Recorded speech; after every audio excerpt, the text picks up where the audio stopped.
Welcome to the Long Range Pursuit Podcast, presented by Gunworks, where we learn about and share long-range shooting techniques, science, and gear.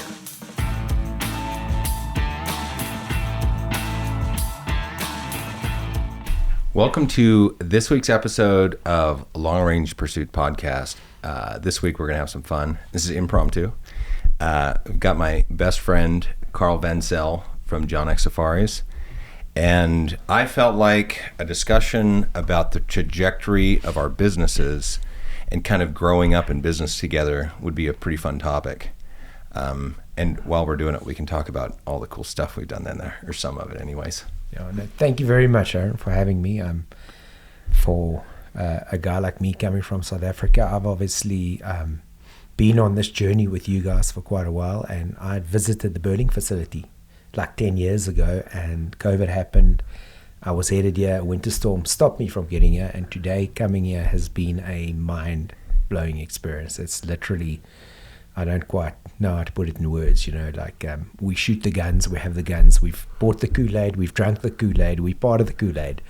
But to really see this is something folks should come and make the effort get here. There's a reason why these rifles perform the way they do, because there's passion in this building, and it's infectious. Yeah, very cool. Thanks for that. Very cool. That hunk of machinery and chaos in that shop and all the tight corners and filled up spaces, is each one of those things represents a lot of work to stand it up and to make it run and to keep it going, and it's a big challenge. Yeah, absolutely. I mean, I can see it, and I can just see the amount of people. It's like it's a hive of activity, and everybody's focused on their job. So very, very interesting. Yeah, and it's about to get really busy. We've got a big year planned this year. Well, there we go.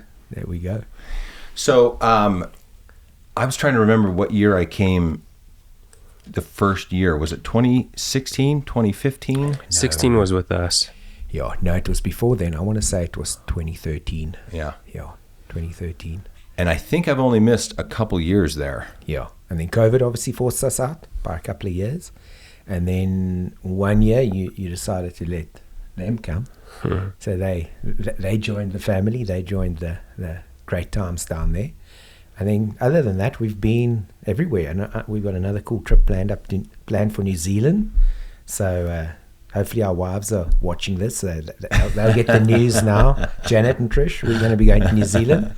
But yeah, we've had some wonderful times in Europe, in Africa, and plenty more to come. Yeah, I'm going back with Alvaro in March, going again. And my invitation? There's plenty of room. He was supposed to do that. Plenty of room. I'm kidding. We're going to go hunt that Pyrenees for chamois and mouflon. So cool, man. No, awesome. And I think the journey has been one for us on our side of the pond. I've often said this before, and on this podcast too. When you guys walked through our door all those years ago, this was a foreign concept, and most certainly the kickback in Africa to anything long range. You mentioned the word long range; it was like taboo. And you guys opened our world to that, and we opened our minds to, okay, let's check this out. Why? This is an interesting subject. Maybe let's sidebar a little bit. Yeah. Why was long range taboo? It's the unknown. People fear the unknown.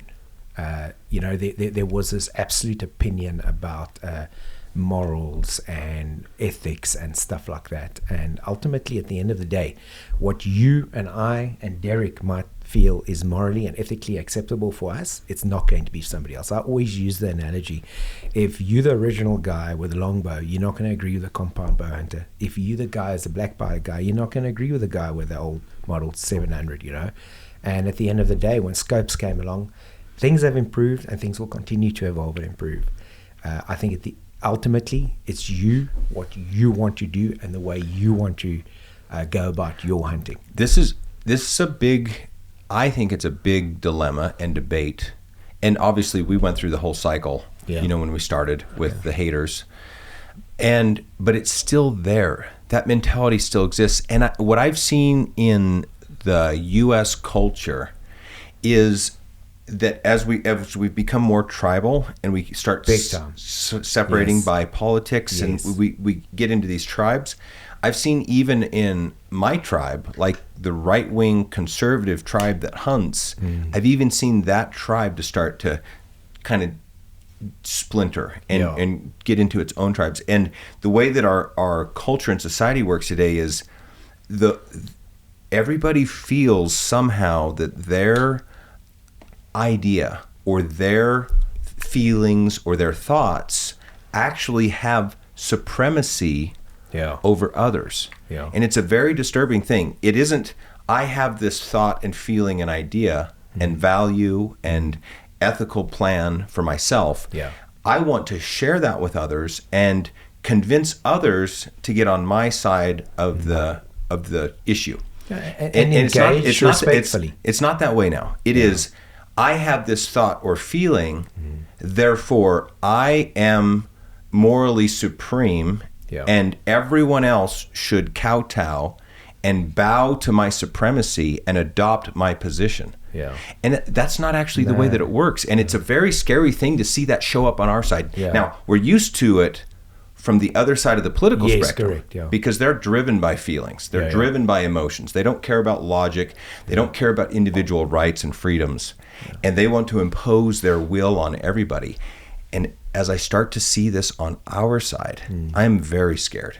Yeah. I'm very scared. But the other thing with that, Aaron, that I also, what I've noticed is, as we were green in that back then, by being spotters, shooters, whatever our role was in that process and learning about it and getting to experience what you guys are doing, we've improved, but so has the gunners. The average guy now, it's not so new anymore. It's not such a foreign concept. They've seen enough of it. They've got used to it.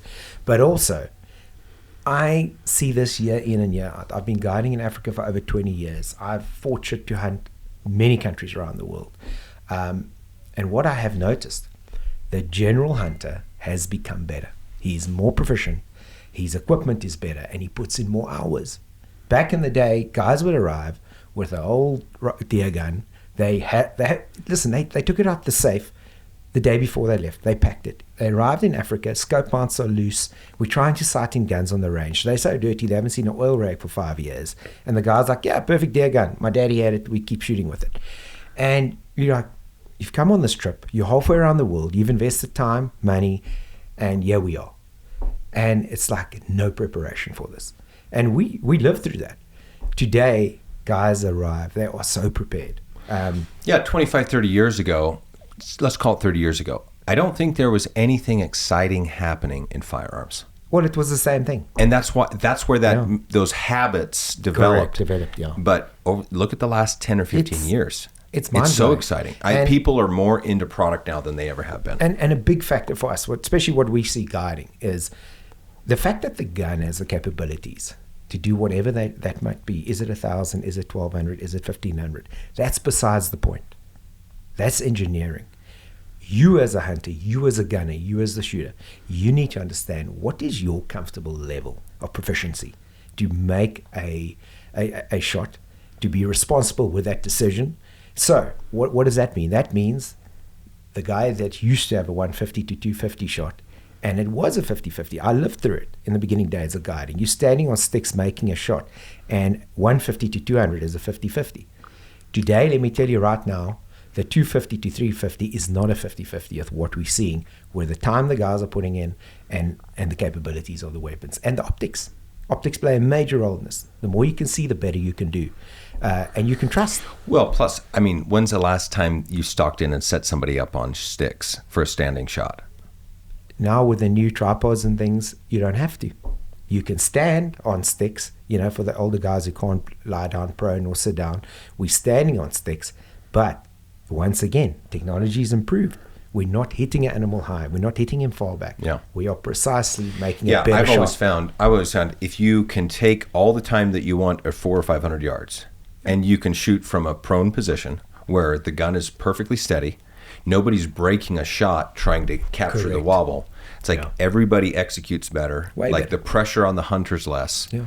I actually feel that I am better at making an ethical shot at 400 or 500 than I am at 150 to 2. Yeah. The breathing, everything is a different factor. Now, yes, there are those who are going to turn around and they're going to say, but it's not what I want to experience. 100%. It's fine. It's great. No problem. I don't go around telling everybody they have to get farther away. That's ridiculous. Yeah, exactly. But at the same time, I mean, we shoot your guns. And we are doing plenty within 100 yards, and we're doing plenty from 3 to 500. Okay, do we do much over that? With a guy coming, renting a rifle, a guy that's just bought a gun, a guy that's new to it, probably shouldn't be doing that. A lot more time on the range, become proficient, trust the system. Well, the nice thing, you guys set up a long range at your range. Yeah. And I think the outfitters that have adopted this tool to help everybody be more successful. Yeah. Right? Because it's a tool for success. 100%. Right? You're not tracking wounded animals. When you see an animal, you're usually able to close the gap that you need to and get a shot. Yeah. So if you take a client, straight over to the range and he gets his gun out or he shoots the gun that's in camp, you can tell really quickly, does he know how to manage the equipment? Yeah. It's all to do with the setup. Can he find the animal in the scope, right? Does he follow through? Exactly. Does he have confidence that he's controlling the weapon, or is he like, well, where did I hit? Yeah. And so you gauge really quickly. Very quickly. This is a shooter, or this is somebody that needs a little more attention and coaching. And so when you take the one person out, right, you're looking for closer opportunities, more time to set up. Yeah. You take the other person out, it's like you start pushing the boundaries. I know we've been on some really challenging hunts, and we've made some really difficult shots. Yeah. But it took a lot of years of working together. And we missed a lot too. Yeah. We learned. Yeah. And always the same story. We get the wind wrong. That's the challenge in this gig, eh? Yeah. I mean, you cannot fault the technology. The fault lies with you ultimately. I mean, that's what we have come to experience, that as a guiding team, we get back to camp. It always comes down to, it was my wind call. So I think if I look back and think about the trajectory of the African safari that I've experienced, when we first showed up, what we were doing was almost sensational for you guys. Oh, absolutely blew our minds. And you looked at it and you're like, I can't believe this. And so the reins were held a little tight. It's like, and then you would let them loose a little bit farther and farther. And I can remember a period there, probably about 5 years in, where I think you believed that we could shoot anything inside of 1,500 yards and it was dead. 100%. And I think we really started to push some boundaries. Yeah, we did. And then what we found is we've both settled in on a much closer distances in our comfort levels. Yeah. And I think a lot to do with that was from our side, and a lot of guys are not speaking about this. We're trying to still judge animals age-based. And it's really hard. Even though you are capable, even though that weapon is capable, there are things that unfortunately we are unable to judge, and there's still responsible guiding practice that needs to happen within that. Yeah, that's why we don't shoot sheep far away. Yeah, yeah, same deal. So you can't count rings. You can't count rings. I can't see the pulp on a hemspack on the tips. I can't do. The modern spotting scopes are wonderful technology, wonderful, but there's mirage. There's factors at play that we have to work with every day. But in general, I think you are right. We've come to a way more comfortable distance. But take a look at that kudu, that last kudu we shot. Yeah, like that was actually a pretty good shot for me. We had stress, we had a setup, a little downhill, and then we had a quick opportunity. And like that's 750 yards. It's doable. Very doable. But I want to remind you of the greatest shot we ever did. So we were at Campersburg, Eastern Cape, highest point in the Cape Colony. The wind is pumping. So for the listener who hasn't experienced this, sitting on the tallest mountain in the Cape Colony, we've climbed up about 2/3 of the way, and the weather is terrible. There's a snowstorm blowing in. Aaron's giving me a hard time saying it's not supposed to snow in Africa. Our gear is okay, not great. We're getting cold, and I make a spot. I see a couple of klipspringer opposite the valley in a cave. They're literally in an overhang, like out of the weather. And next moment, my tracker comes to me and goes, no, leave those. There's some klipspringer here. So when he said leave those klipspringer here, I thought, okay, there'll be some at 400-500 yards. He didn't, not at 880 yards. And so anyway, we turned our attention, settled in, stalked up higher, and we got to the final point where they'd locked in on us, and now we checkmate. And I'm lying there, and Aaron, you were doing the dope, and it was all foreign to me. You know, it was early enough in our relationship. Now I just mastered yards, and now we're speaking minutes, and it was like, oh, you lost me, but here I am. I'm telling you what the RAM is, and you trying to teach me what we're trying to look at here. Anyway, if I remember right, we had like 25 mile an hour wind 40. gusting. Yeah. Gusting 40. And I thought the hardest part of that shot was the way the light was, because we were looking into the shade. Correct. And it's this little teeny animal that's blending in, and it was just so hard to get on them and they were feeding, and they were changing positions because they were out of the wind, but where we were, the wind was cutting. And so it was a seriously difficult setup because we were looking through the spotting scope. What is the grass doing? What are the bushes doing? We couldn't get a call on that. But we knew between here and there's chaos. Anyway, 881, never forget it. We got the wind right. Aaron got the wind right. I'll just claim I was there.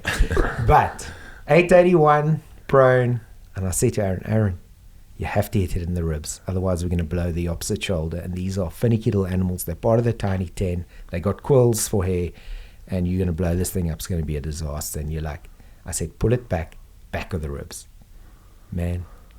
And you squeeze, you touched it off, and it just dropped there. And is that on film? It's on film. It's on film. Like You got to find episode? it. It's one of the originals.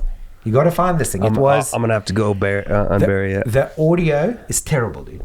The audio is so The terrible wind because was the pumping. wind is pumping. We got those old mics back in the day, not the nice Bluetooth mics, not the wireless ones we have today. Even that, how much has that changed? You know, in the beginning days, we made film for TV, and you had to coach us like, less is more. All the time we get told, less is more. You point the camera at Carl, and he would talk for 5-6 minutes straight, just going on, right? And Talk a whole show. I didn't know anything. Opposite problem of us. Yeah, now we are like, now we completely less is more. But in every day when I go film, and I do a lot of film today, and you know, thanks to you, I tell everybody, Aaron Davidson says less is more. So yeah, what a journey. But that there was one of the highlights for me. And anybody who hunts with me, and especially pursues the tiny 10, I always say to them, guys, that is the pinnacle. You never have to do that because that is stressful. But a guy like you developed this, you mastered this. It was a wonderful experience to be a part of, but most certainly not something anybody has to strive to achieve. If that is your gig, that is your goal, we're all for it, but it's most certainly not a requirement. And you guys are gonna ask the client to show you at the range what he can and help or she build the confidence, right, with you guys, right, and start that spotter shooter communication, and you know, kind of develop those muscles real quick before you go out. I think it's a great process. I want to make sure that we talk a little bit about how your business has grown. Like just a little history. Like let's talk a little bit about where you came from. So, Aaron, you know, for us, I'm super lucky, luckiest guy, you know. Parents that gave everything for the safari industry, started in 1983. At that stage, a little tiny outpost in the Great Karoo, Merriman. It was the pioneering days of hunting. There was no professional hunting. My dad, 3 years into his professional hunting career, had to go to Pretoria to go and get a license because they said, whoa, this is now an industry. You guys need to come here. We need to get together. You're going to have to do some kind of paperwork to legitimize this gig. So he was like, what do you mean? He's like, well, you need a license. I said, well, he said, well, I've been practicing for so long. You can just send me a license. I said, you got to come. So anyway, off he went, got the license, and that's where it kind of began.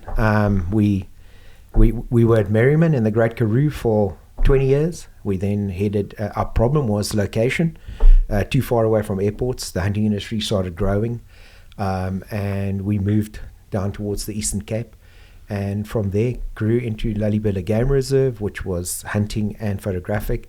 And then when we started, that's where we were coming. Correct. You were coming there, and we were made an offer we couldn't refuse back in 2015, and we went back to our roots. We left the photo business behind, and we just focused on hunting, and we were very fortunate to acquire a beautiful property called Woodlands. And that is where our journey really took off, and where you guys and your involvement and a lot of your mentorship and friendship has been massive in that. in being able to run past, ideas, to use you as a bit of a sounding board. I'm lucky I've got my dad, I've got my sister who's a partner. I'm lucky my wife works in the business. I've got a great team of guides. But it's good to have somebody from the outside, somebody you can trust. And our relationship grew in that manner where I was, you were brutally honest with me when I needed somebody to be brutally honest. But I think mostly my feedback was always, oh yeah, you're on the right track, because your instincts and like your vision for what you're doing are the right way. Like that's I appreciate that. That's your own instinct. Yeah, I appreciate that, Aaron. But it's nice to know that thought.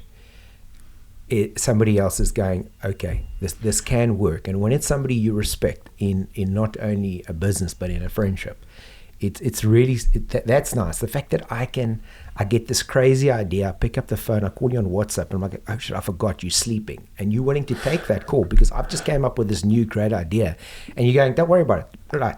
Let's beat it out. That is a privilege, to be able to say, what do you think? And the best part about you, either you laugh at me and you go, this is complete BS, this is not going to work, or you go, shit, why didn't I think of that? I don't think I've ever called complete BS on you. All your ideas are great. You do sometimes. Well, the thing that we have in connection there is we both have the same customer. Like Absolutely. Our customers are so awesome. Mm. They're the best. Yeah. And so when we're collaborating, it's about what we feel we can do to better serve our customers. And they provide us an opportunity to be on this journey. Yeah. I think that's one of the most important things. That we can't do this without their desire to be a part of it. Yeah. And this is ultimately, we're just lucky we are leading this. Yeah, I always say my customers are who built this business. Absolutely, same with us.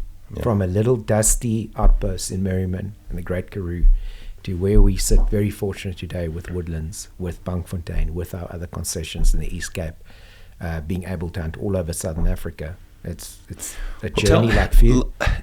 I want to dip into just a little bit. So not everybody that wants to go to Africa or has heard of Africa, understands, how game is managed in different areas, and from put and take type reserves to huge natural blocks to these wonderful properties that we've had the experience of hunting that are so big an animal never sees a boundary, but then that also creates kind of a little kingdom that you can manage. Yeah. So what I would like to do is just dive in just a little bit into the story of Woodlands, and kind of like what you guys found, and what it needed to get where we're at. And this is 10 years later, isn't it? Yes, correct. We're going on 10. 10. Yeah. So we're starting to see some results now. 5. Yeah, exactly. Yeah. So maybe just break that down just a little bit for us. So I'm gonna back that up just a little bit for the listener, just to understand. There's a few options when considering Africa.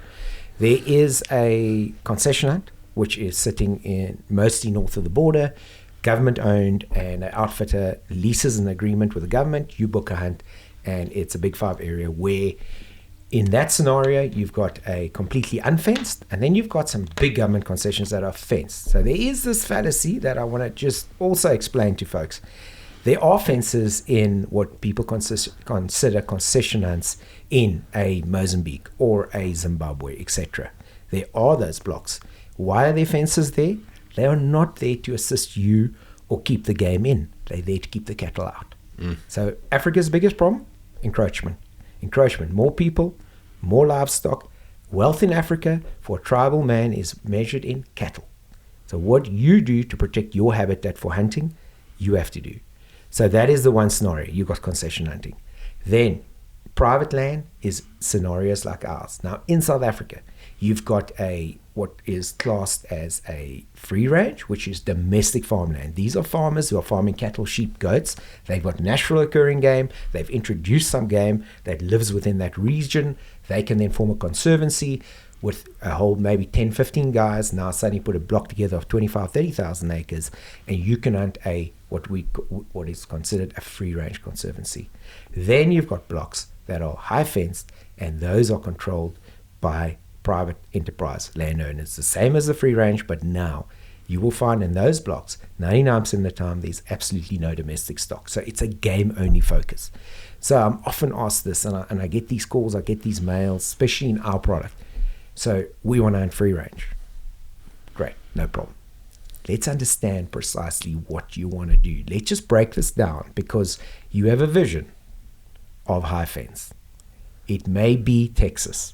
I get it. I've been there. I've seen it. I completely get your sentiment. At the same time, you also have an idea of maybe chasing mule deer somewhere in Utah or Wyoming, etc. I get it. I've seen that. I've experienced that as well. But consider the fact that the man who makes a living from domestic stock, his game is secondary. What kind of focus and investment is he doing for the general herd and the improvement thereof, versus a guy like myself and many like me who says, whoa, my number one, first, second, and third is my wildlife and my herd. So my focus and my investment and all my efforts go into improving that. So I don't have it as secondary. It's first, second, and third. So when you consider your hunt, before you shoot down a high fence, understand how big the high fence is, varying sizes. The game you're pursuing in that high fence, do they even know there's boundaries? A Cape bushbuck lives in one or two valleys. He's part of a 30,000 acre concession. He doesn't know there's a fence around him. He's never been there. A warthog. And the fence doesn't help you shoot that big bushbuck either. Exactly. And the big warthog, well, that makes no difference to him. You can do what you want to. It's like pouring water through a fence. A warthog doesn't care. So understand your quarry, understand your wishes, understand your goals. And that helps you make a better decision and be more informed of what is available and how it works. Well, I've been able to benefit from that misperception. Absolutely. Because there's a sentiment turning right now, and I felt it for the last year or two, but it's getting very strong. Yeah. And you're actually set up for some big years in front of you, because all of the high horse, fair chase, I'm too good for that type of hunting, those guys are all realizing that they're missing out on the most beautiful, awesome experiences. Absolutely. They're seeing people go there and tell the stories, and they're realizing, oh, my attitude about this maybe is wrong. Yeah. And you're going to see a massive wave of people start to participate. And it's just education. It's things like this. And anybody can reach out and ask those questions. We trying to do a better job of that, to try and explain to folks what the difference is. Well, let's talk a little bit about Woodlands. Yeah. So that they can understand and respect the effort and the results of this stewardship that you have over your place. Woodlands. Talk about where you started. Yeah, Woodlands is very unique. Woodlands is the kind of property that you literally have to stumble upon. It was like having lotto numbers to actually get the chance at buying it. Forget about the price, just the opportunity. But what makes it so unique is we sit with 3 biomes. So we're in the Great Fish River Valley, right down at the bottom where we've hunted bushbuck and inyala and things along the river. So it's that riverine. All your browsers are in and out of that bush line that's adjacent to the river. So it's naturally a food belt, good water.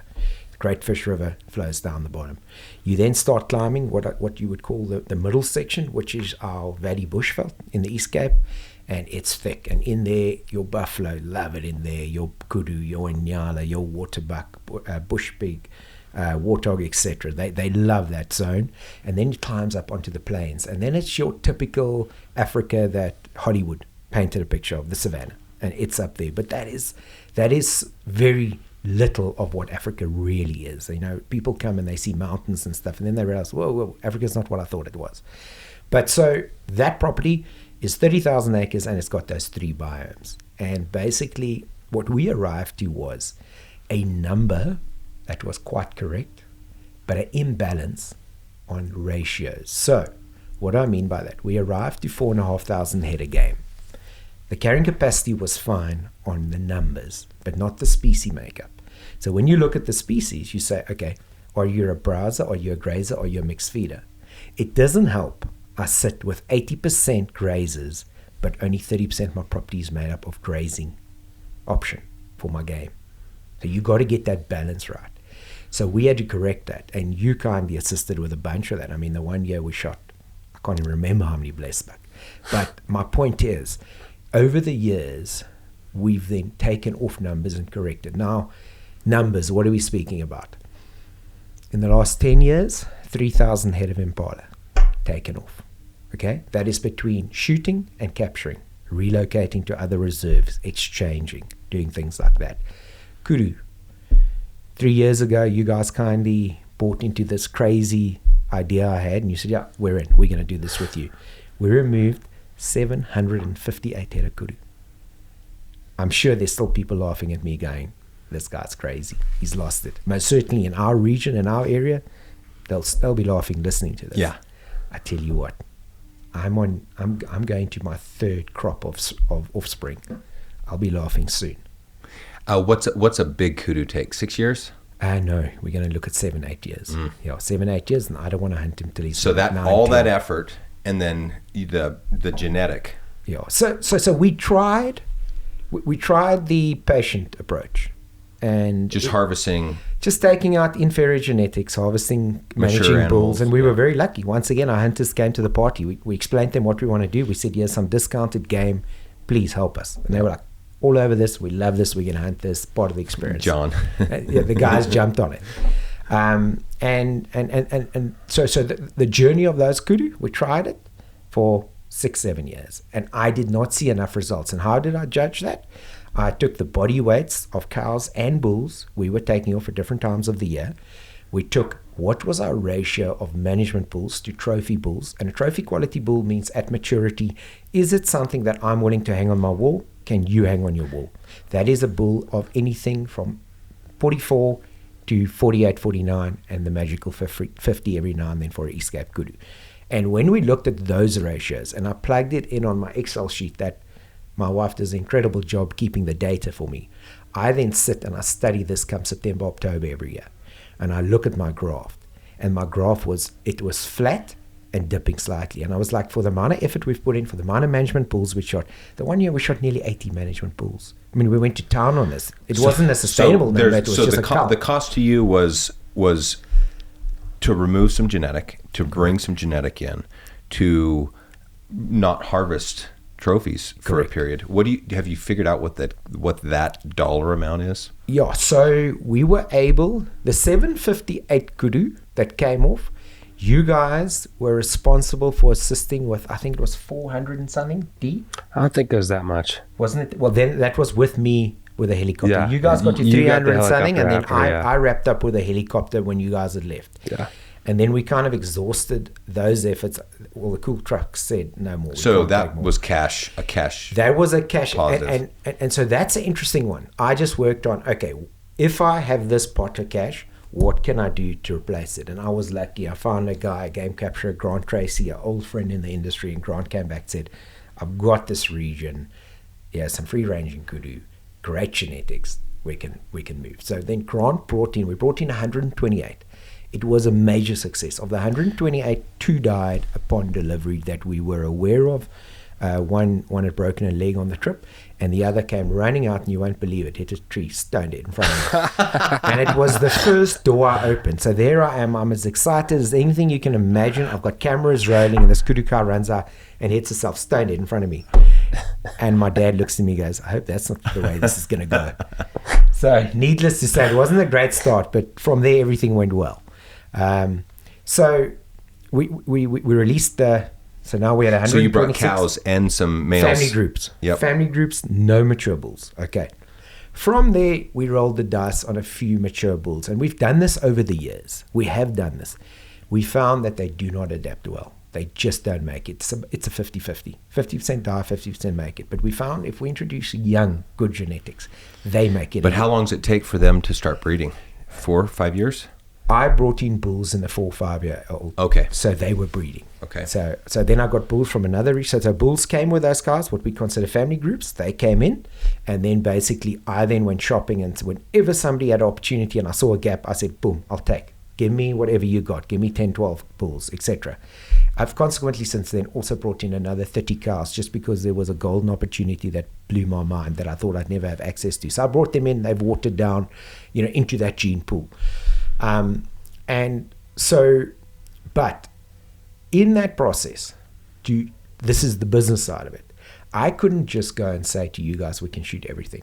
So Derek was one of my shooters on that, because you were only there for a few days, but Derek was there for the long haul in Ghana. And they'd be like, I mean, these guys were like machines. I mean, they'd drop 10, 12 kudu in one valley, and then I'd have to stop them because there'd be a bull that I'm trying to hold back because that bull was of a quality that could still be a trophy. Yeah. So it was a very fine balance between, whoa, boys, not that one, and go. And so what we did was they often took some chances without me present, because then they could manipulate the trackers, these players. They soon learned the important skill. No, the important skill was to kill the babies first and then the big ones. Dude. So it was a proper cull. It's the way it should be done. Whatever was in front of you, except I had to keep back some bulls in order to let the business continue. I still had to run things while we waited for this kudu project to mature. So where are we today? We've had 3 crops. We've just had a wonderful crop. So 4 more years. 4 more years, but what am I seeing? I'm seeing groups that are now formed up of young bulls in the bachelor stage of the year when bulls are together. I'm not saying the older bulls. The older bulls are now starting to grow out. So how far are we away from you hunting a bull that was born there? Right now, we are still hunting bulls that got fenced in 27 years ago when Woodlands' first fence came up. How far are we away from the new genetics that we introduced? We're another 5 years away before you're going to squeeze the trigger off on a bull like that. Consequently, I think we're going to be able to take 8 to 10 bulls a year consistently of what was left. So when I did my helicopter work, I probably spent 10 hours doing that research and shooting out what still had to be shot out. So I just wanted everybody to kind of grasp what it really means to protect and invest in your herd.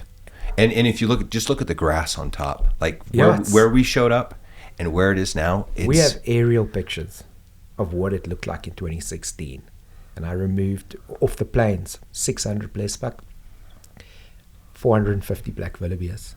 That was the initial. That was just, okay, let's begin, and about 180 springbuck.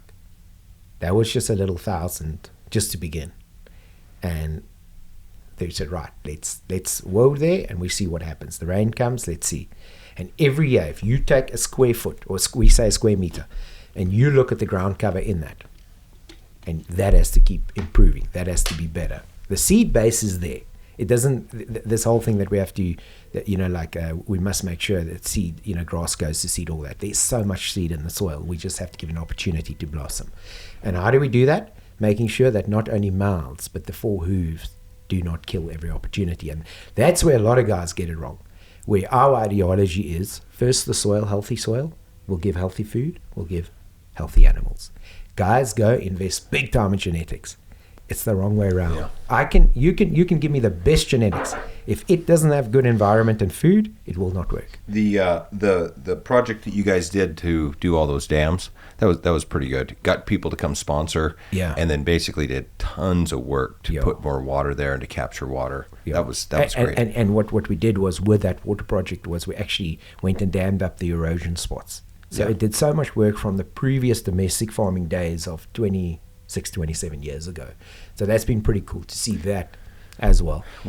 So why don't you share the other story, right? The kudu is going to be a great success. We hope so. Big investment, long-term payoff. Tell me about Lechwe. Oh, this is the school fees of my life. This is the running joke in my family. Yeah, that's why I brought it up. So a little boy, and I have a dear old friend called Noel Ross. He's the godfather of professional hunting in the Eastern Cape. And as a little boy, I'd go and visit him, and he had a herd of Lechwe up in the Bavians River, and it's just the most beautiful animal you can imagine. It's very special to me. And we buy Woodlands, and the terrain is magnificent, and my neighbors have got Lechwe, and there's no way that I've got this property and I'm not going to have my own herds of Lechwe. This is just this vision. I'm just dreaming, eh? So off I go and I purchase the most wonderful genetics. I buy 80 of them. I'm thinking, man, go big or go home. We're not here for a long time. We're here for a good time. Buy them. Maybe exactly 3 weeks later, one of my PHs, Edward, calls me. He says, we got a bugger up here. I said, what's up? He said, man, I'm up here on the plains. I'm hunting a black wildebeest, and there is a Lechwe lying in the water here. It's stone dead. I said, maybe something happened, a fight, something. 20 minutes later, he called me. He said, well, there's 5 more at the next dam. And it just went, and it just went, and it just went. Yeah, Aaron. So I get up there, and immediately I call a very good friend of mine, the son of Noel, Keith. He's now a vet. He's a grown man, incredible vet. And I say, Keith, get here now. We need to check what's going on. Keith comes there. He just shakes it. He says, this is Tyleria. Tyleria is a tick-borne disease. And Lechwe, unfortunately, can't make it. So normally where you, especially in Africa, there's certain zones where you have heartwater or Tyleria, you can't have certain animals. Anyway, they all die. 2.5 weeks later, it is done. I mean, I have tried. I've darted. I've spent more money than sense, but no, they did. So anyway, 6 months pass and very little dampens my enthusiasm for opportunity. And now my neighbor is selling Lechwe. This is like within viewing distance, 2 kilometers away. I'm like, yeah, these Lechwe, they know these conditions, they coming. Off I go, back to the budget, back to the cash flow. I'm like, 30 more. Let's go. This time's going to work. Of course it's going to work. It has to work. Yeah, they're only, 10 miles away? Yeah. No, not even 2 kilometers. Yeah. Nothing. I mean, you can see them. And I'm like, it's going to work. And I call Keith. And Keith says to me, remember, within a kilometer, it can be a different strain of disease. So that is your disclaimer. He said, man, I love your thoughts. I love your idea. But I'm telling you now, you're not guaranteed. Well, he was so right. I lost all 30. That took another month. So anyway, that dampened spirits for a while. I let that go. You know, I'm the laughing stock there in camp. They work out how many years, if I start breeding successfully, how many bulls I'm going to hunt before I even break even. Like I get all these scenarios depending how much whiskey is drunk. They all give me hell. Anyway, now COVID happens, and we are the craziest family, you know. Everybody else is worrying how we're going to do this. And Dad and myself said, this is an opportunity, man. We're going to freaking get game. And we're going to take care of a whole bunch of stuff. And we're going to make deals. And we'll pay these guys later because everybody's in the same boat. Well, a guy calls me up the road. He has heard of Lechwe. And the only thing I do different this time, I pick up the map, I look at it, and I look at the latitude. And I see, okay. Because now Keith and I have dissected 5 years of fishing. We've come to this agreement that maybe it's to do with this. Anyway, and I say to the guy, okay, how many? He'll sell me 15. I'm going, okay, a little bit less, but now luckily it's a lot cheaper. And I'm not spending 10, 12,000 Rand a Lechwe anymore. In your language, about, what's that, $600-700. I'm now spending less than half that. I'm spending 3,000 Rand a Lechwe. Off I go.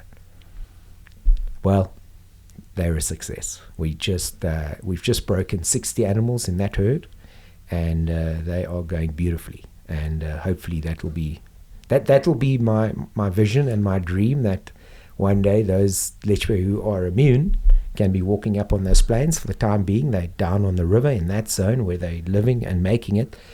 And then luckily with the acquisition of Bankfontein, we very lucky. We inherited a large herd of Lechwe there. We've added to improve the genetics there, and we sit at north of 200 Lechwe on that property. So very nice to go with a zone. So our access to Lechwe alone, our herds, we managed at just over 2,000 head of Lechwe, which is quite nice. So that's on our land, plus farmers, ranchers, private. Yeah. So I think what I wanted to pull from you, that I wanted the listeners to hear, was just a story of what true conservation and animal husbandry and investment and long-term vision, like what that sounds like, what it looks like, because it's so present in everything that you do. Yeah. And I actually like any hunting, shooting opportunity I'm in. I don't look down my nose at any of it. I will participate in all of it. I love it. Yeah. And if you pull back the curtains, every opportunity has a backstory. Absolutely. Like it has successes and failures and in things that have culminated in that opportunity that's there. And if you look at the investments you guys have made, I just have a hard time going anywhere else. Like, why would I want to? It's perfect. Because you can hunt Woodlands. Yeah. Then we can go in and hunt Bloemfontein. Yeah. And which is funny because that's right where we began. Where the first we place. Began. And then we can go hunt tribal areas. Yeah. We can go hunt the Karoo and the low fence, high mountain. Like I love every aspect of that, and it's so rich in experience and opportunity. And again, I think we're sitting on a massive sea change of sentiment from people who are starting to become educated in what that is. And what it means for game and conservation to support, people like you. And then our biggest vision, Aaron, the one that I'm the most passionate about, the one that is finally gaining momentum, the one that I never thought I'd get to. And I want to thank every single hunter who's bought into this. This is the biggest, this is the game changer. This is going to help hunting around the world. 10 years ago, we said, please put away the tape. Please hunt for age. Hunt for age-based. The minute age is correct, the minute age will take care of the tape. But please, it's not responsible. Please stop bringing the tape. It's not. If you want the anti-hunters to give us a hard time, that right there is why they give us a hard time. And I appreciate what Safari Club and everybody's done. It's the first people there. Yes. Right? It's the first time you went, the score and the size is more important. Correct. And the more times that you get there, the more mature you become in your thought process, your vision and expectations, and then it just becomes age. And the truth is, it's age and then quantity for me. Oh, 100%. Like you look at buffalo, the first time you go over there, I need to shoot a 45 inch buck. Yeah. Actually doesn't even matter. Doesn't matter. Who cares? It's so silly. Yeah. What you want is an old bull. Correct. By the way, did you see the picture of that bull that Derek shot last year in Tanzania? Both of them, actually. Holy smokes. But And so you want to kill him. Yeah. No, that was the hippo. You want an old bull, and you want lots and lots of shooting. You can never have enough buffalo. Yeah. Never. But to come back to that age-based, you know what the most refreshing thing is? We are now out in our areas and we're hunting, and we see this monster bull. There's a 30-inch waterbuck. Do you know how nice it is to sit and have an open and honest conversation with a hunter who's more open-minded, more like-minded than ever before? 10 years ago, I could never have this conversation. I say to him, look at that bull. This is why we are not going to hunt him. Do you know the buy-in? How incredible and refreshing that is. Well, there's a couple things that are going on there. The first one is you and your team are credible and you have a great reputation. Anybody that goes there knows that you are there to serve them and to give them the experience of a lifetime. And they feel it from the very first moment that they see you at the airport through every interaction and every piece of your business that you've created. So, and we've had all those conversations about everything, all inclusive or fees, and they the feelings that they get immediately are, oh, well, this guy is working hard for me. Yeah. And so that sets up for that next conversation, which is, well, what is that animal? Yeah. What is a trophy? How do we judge that animal? Yeah. What does a soft base look like? Yeah. It's that education. Yeah. But it's all good and well. But our message now is say this is why we're not going to hunt that. And we really hope you'll understand why you're getting to see that. Because the previous hunter, who was here last year, the year before, or last week, or yesterday, he respected that process. And we ask you to be the same person. And you cannot believe how awesome that has been. But the truth is, you end up shooting wonderful trophies anyways. But Aaron, the average is up. Yeah, I know. That's the what I'm saying. average is up. I'm saying, yeah. But we have better animals today because of that. Yeah, you're going to shoot a beautiful The average trophy. is way better. I will guarantee you now, if you hunted with us 20 years ago to now, you're shooting better quality animal right now. And well, I've just seen it in the 15, 16 years I've been coming. There you go. And if you buy into that vision, and if everybody buys into that vision, you're going to see it in your whitetail in North America. You're going to see it all over. But you got to let him walk. If he's the right genetic and he's young enough. It feels like our whitetail hunters are pretty solid on that. Well, that's wonderful. Yeah. That's good to hear. You know, I don't guide you. I don't know you get shamed if you shoot a young deer. Oh, well, that's good. Yeah. It's very good. Because, I mean, in our team, most certainly, and many teams like mine in Africa, we call it school fees. Yeah. If you screw up, you go to your hunter, you say, I own it, I'd like to take you and hunt another one. Yep. And that's quite important to have that credibility to also own it. To say, I expect you to buy into this, but I'm going to behave by it. Quite important to have that, dude. Yeah. Well, that's perfect. That is the story that I wanted to share, and no amount of podcast or conversation like this is really going to capture it. We've done so many hunts together. I mean, we used to average 4 Africa shows a year. Yeah. Like if we did that for a decade, there's 40 shows floating around there, and there's so much hunting footage that never got there. Never got there. Yeah, yeah. Like Electa's rhino, that footage disappeared, never to be seen again. We'll have to do it again. And that shot that she made on that kudu, there's so much. Yeah. But we've on our long range pursuit channel, which we've got most of those episodes posted at YouTube. You can go watch it, and you can actually watch kind of that evolution and watch how it's changed. I just watched one of the first episodes the other day. It's sometimes embarrassing, dude. The Leica freaking straight and some shit tripod, and I'm telling you. But look at it's something else. Go watch it. We laugh at this, the PHs. Look at the gear. Look how we've changed as the rifles have improved and the optics and our hunters have really improved. Look at our gear. I mean, everybody's got a super spotting scope now. We all have your great tripods and bipods. Just because you guys are kind enough to say, hey, this is how it's going to be. Yeah. And my point is that has made us better guides. We can see more, do more for you, and you've got the weapons. As a team, it works. So just that alone, I mean, apart from the blushes from back then when we didn't know most certainly I didn't know what I was doing on television, to today being a lot more comfortable. It's been an incredible journey. Really has been. Well, Carl, I'm glad that you're able to come up today. Yeah, it's so cool, man. Like I had this gap today, and I knew you're in Utah, and I'm like, hey, could I fly down there and pick you up? Because it's an hour there and back.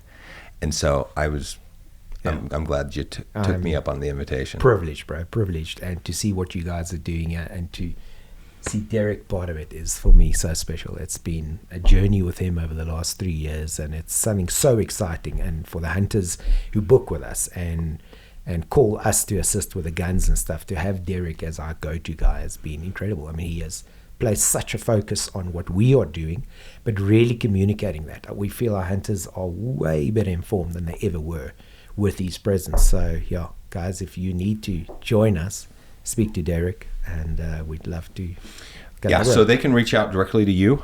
Yeah. Yep, so JohnX Safaris. Yep. .com, right? Yeah. Is that the web? Yeah. And then obviously we do our hosted trips every year. So our trip this year is in sold July. Out, it's going to be fun. Yeah, sold out. Been plum brilliant. full. Yeah, it's bursting at the seams. Derek's trying to find a way in. I said he can bunk with us in the PH room. And next year we in March. Some of those spots are already gone. A few more, and I'm sure Derek will wrap that up during the course of the season, like he always does. But yeah, it's a highlight for us. It's something we really enjoy. We enjoy seeing the new gear. We call these guys the gear geeks, and we love to see what comes out. And most certainly the new Skunkworks has been pretty epic. And what I've stolen with my eyes here today, which I can't tell you about, there's some pretty big orders coming from Africa. Yeah, my kids are going to love this. So yeah, looking forward to that, man, Aaron. And really privileged to be here today and just to be a part of your journey as well. I've said this before, and I'll say it again. I couldn't have dreamt that first safari that I would be a part of a vision and a dream. And Gunworks like JohnX, for us, we feel so a part of it. I've learned so much there, shooting. Like the one thing that we didn't talk about was how many repetitions you can get, because you're here in the States, like you draw a tag or two, you might go on one hunt and hunt 10 days and get one opportunity, and that's it. Yeah. And then and in Africa, you can get 2 or 3 opportunities a day. Now, maybe you don't shoot at every one of them, No. but you have the setup experience. and Go through the motions, repetition. yeah. Oh, yeah.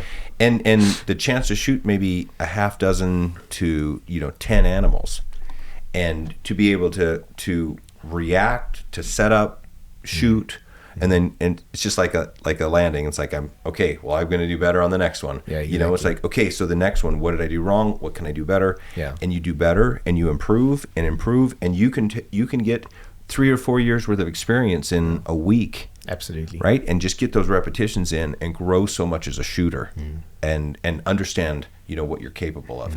So I just want to throw that little tidbit in there. That's what really attracted us early.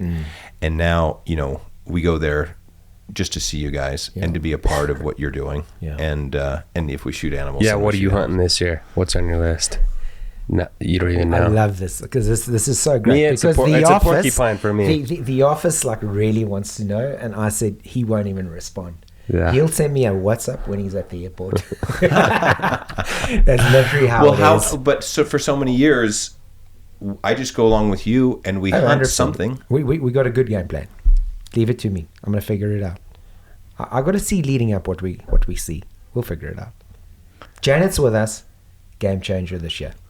You should hunt bushbuck and kudu probably every trip time. because they're so beautiful. And bushbuck, and a big warthog. Please don't pass it up. It's like heaven. sure, Yeah. but only a big old Only warthog. a big old bull. And then what else? What else should be? I actually really like buffalo. Yeah, of course. Once you've hunted one buffalo, it changes you, and the one's not enough. Yeah. So you'll.